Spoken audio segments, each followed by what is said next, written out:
Les poches sont l'un des pires endroits pour ranger son téléphone. Tu risques de le perdre, de t'asseoir accidentellement dessus et de casser l'écran, d'avoir un trou dans ta poche et de le perdre, ou pire encore, d'exposer ton corps au micro-ondes.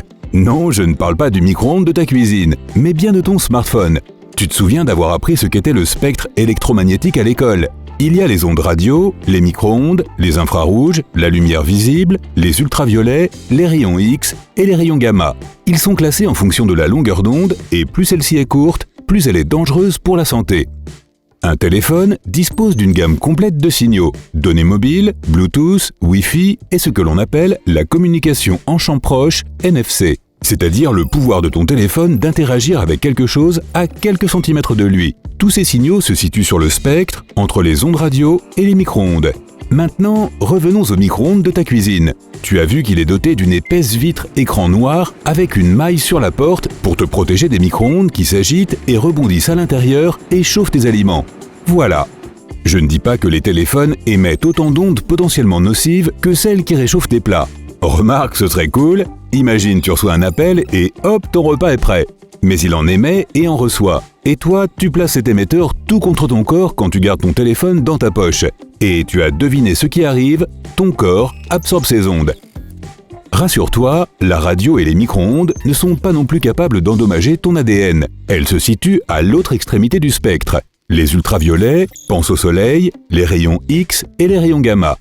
On débat encore de la nocivité des téléphones portables pour le corps, mais tant que nous n'aurons pas plus de preuves, il vaut mieux jouer la sécurité. Mets au moins ton téléphone en mode avion avant de le glisser dans la poche de ton jean ou de ta chemise.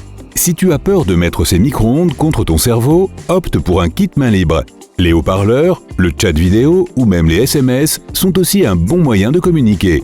Ton étui de téléphone est également une option qui te protège. Au moins, il crée une barrière entre ton corps et l'émission de champs électromagnétiques. Lorsque tu es dans une zone à faible couverture ou lorsque tu es sur la route, c'est encore pire. Le téléphone essaie à tout prix de se connecter à un réseau proche et il émet encore plus d'ondes en le faisant. Attends donc que toutes les barres de signal soient de retour sur l'écran pour l'utiliser à nouveau. Et sache que certaines études ont aussi établi un lien entre le fait de porter ton téléphone accroché à la hanche et l'affaiblissement des os. La perte de masse osseuse se situait du côté où les participants accrochaient leur téléphone. La même chose se passe à la salle de sport.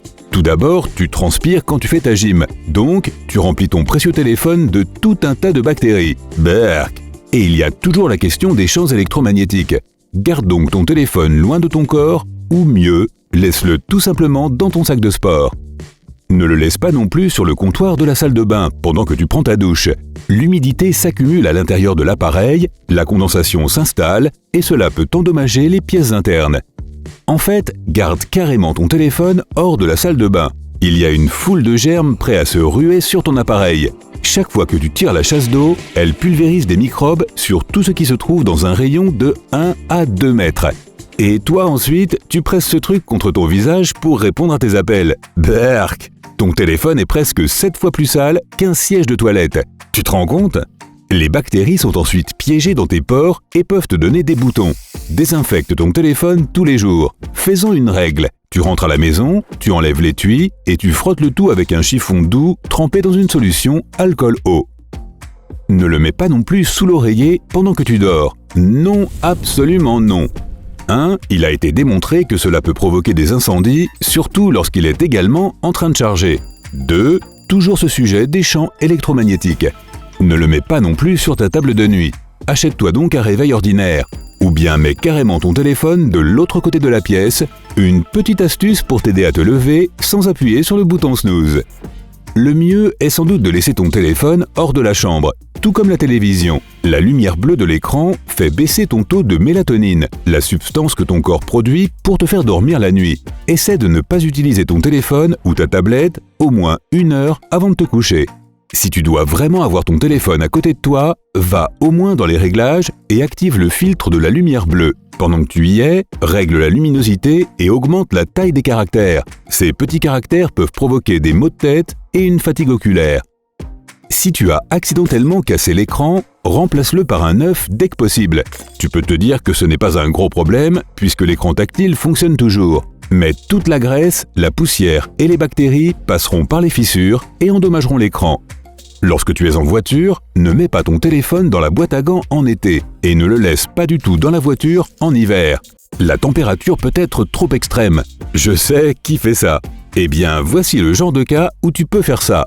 Tu vas à la boulangerie pour une baguette, tu n'as pas besoin de ton téléphone, mais tu ne veux pas qu'il reste à découvert dans ta voiture, et tu le mets dans la boîte à gants. Non, prends-le avec toi, c'est tout.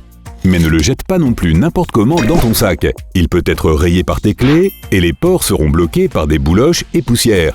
C'est d'ailleurs aussi le cas dans tes poches. Si cela arrive, nettoie les ports avec de l'air sous pression, comme ceux utilisés pour nettoyer les claviers. Il est préférable de ne pas mettre d'objets pointus dans les ports. Mais si jamais tu le fais, choisis un simple cure-dent et fais-le très soigneusement. S'il y a un orage dehors, ne recharge pas tes appareils. Si la foudre frappe et que ton téléphone est branché, il pourrait griller. Et n'utilise jamais ton téléphone lorsqu'il est branché. Cela ralentira la charge et tu peux prendre un coup de jus. Surtout si tu utilises un de ces chargeurs contrefaits. Au fait, essaie toujours de t'en tenir à celui approuvé par le fabricant. C'est d'ailleurs la raison pour laquelle de nombreux cordons de charge sont si courts, pour t'empêcher d'utiliser le téléphone lorsqu'il est en pleine charge. Ne recharge pas ton téléphone pendant la nuit. Il y a ce problème d'incendie dont j'ai parlé tout à l'heure, et c'est tout simplement inutile. Les batteries lithium-ion n'absorbent pas la surcharge. De plus, cela peut réduire la durée de vie de ta batterie. Bon, puisque nous en sommes à briser les mythes, tu n'as pas besoin de laisser décharger ton téléphone à 0% avant de le recharger à 100%. C'est un vieux truc qui n'est plus pertinent pour les nouveaux modèles. Garde toujours ton téléphone dans une fourchette de 40 à 80%.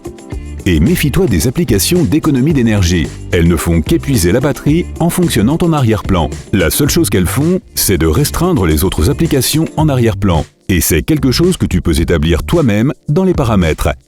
Mais cela dit, tu n'as même pas besoin de faire cela.